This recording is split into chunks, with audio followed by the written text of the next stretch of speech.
Bonjour à tout le monde, je vous retrouve aujourd'hui pour une nouvelle vidéo, la vidéo numéro 12, toujours sur le thème de l'énergie quantique. Et aujourd'hui, je vous parle de quelque chose de très important qui est l'intention et l'énergie quantique.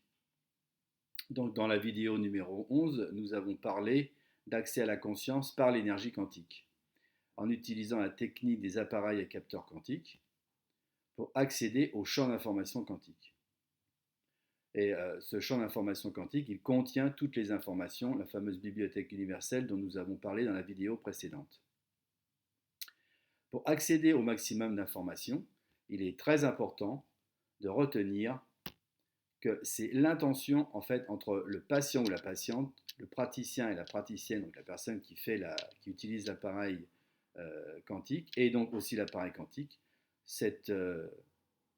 ce triptyque, on va dire, patient, praticien, appareil quantique, c'est l'intention entre ces trois éléments qui est très important, même fondamental. Si cette relation, on va dire, triangulaire fonctionne bien, il y a une connexion avec les champs d'information, et cette connexion va être de plus en plus importante ou plus précise selon justement si l'intention est bien définie, est bien centrée, etc. Donc une conscience plus optimale en fait. Alors, ce qui est important, c'est qu'il doit y avoir une intention commune et cette intention commune, elle va permettre de encore mieux accéder aux informations, bien sûr. Donc, quelle est la démarche à appliquer pendant une séance de biorésonance? C'est ce que je vous expliquais un petit peu précédemment. Il faut se poser pour être bien connecté, comprendre le sens de ce qui arrive et ainsi identifier où se situent les blocages. Donc l'idée, c'est d'utiliser la capacité du capteur quantique ou du laser quantique qui contient une base de données de fréquences spécifiques et certaines fréquences vont rentrer en résonance avec les différents systèmes du patient. Les systèmes, c'est les organes, la pensée, le cerveau, etc. Enfin, c'est tout ce qui peut exister au niveau d'une personne. Et cet accès, il permet donc de donner des réponses aux blocages et aux interrogations du patient ou de la patiente. Une application pour la biorésonance, une application avec le rapport avec les fonctions cognitives du cerveau.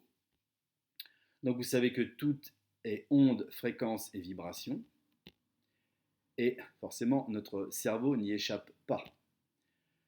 Je prends l'exemple en cas d'un stress, d'une dépression ou d'une surchauffe au niveau cognitif, donc le burn-out.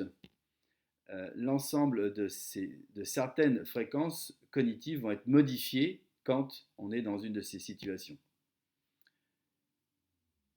Et pour résoudre ce stress ou cette dépression ou cette surchauffe, une des solutions, c'est donc d'utiliser la biorésonance, ce qui va permettre par l'envoi de certaines fréquences spécifiques un rééquilibrage au niveau cellulaire. Voilà ce que je voulais vous dire aujourd'hui. Donc merci pour votre écoute. Et si vous souhaitez avoir des renseignements, me poser des questions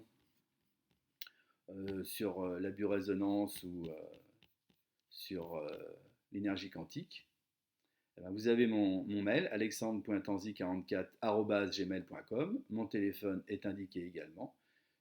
Je vous remercie encore pour votre écoute et je vous dis à bientôt.